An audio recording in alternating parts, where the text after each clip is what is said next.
تاني يوم بالليل لقيت بنت عمي بتكلمني وبتقولي إنهم بكرة متجمعين في كافيه فاتح جديد، وإن كل بنات عمي وعماتي هيقضوا اليوم هناك. اتبسطت قوي وقلت فرصة أغير جو.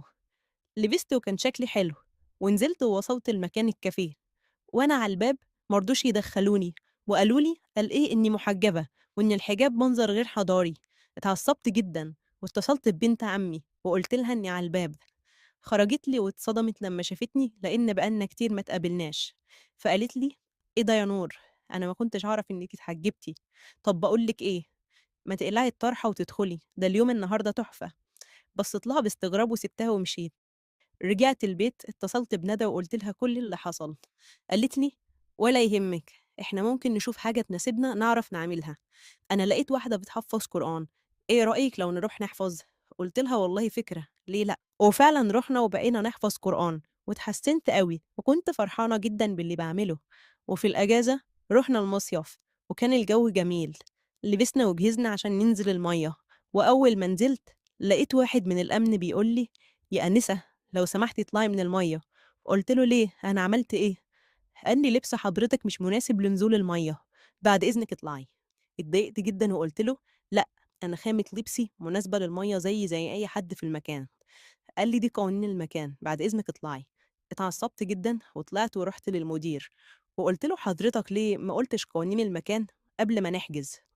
قال لي: والله القوانين بتاعتنا معروفة. فضلت أشد معاه لحد ما رجع لي فلوسي، وللأسف رجعت البيت زعلانة ومعرفتش أستمتع بالمصيف. وعدت الأيام ودخلت الجامعة، وللأسف ندى دخلت جامعة مختلفة، بس فضلنا صحاب قوي. وعشان الجامعة مكان مختلط فيه شباب وبنات مع بعض، قررت ألبس النقاب. وهنا واجهت معاناة وابتلاءات أضعاف اللي شفتها لما اتحجبت. كمية التنمر عليا في البيت والجامعة حاجة لا تطاق. أول حاجة، أمي قعدت تزعقلي وقالت لي: أنت الوحيدة المايلة في إخواتك يا بنتي، بمنظرك ده محدش هيتقدم لك نهائي، وهتفضلي قاعدالي كده. أمّا بالنسبة لإخواتي، للأسف اكتشفت إنّهم مكسوفين يمشوا جنبي في الشارع، عشان في رأيهم إن لبسي شكله مش حلو ومش شيك ومش موضة، مع إنّي والله بالبس حلو جدًا، بس عشان هم متعودين على اللبس الضيّق شايفينّي كده.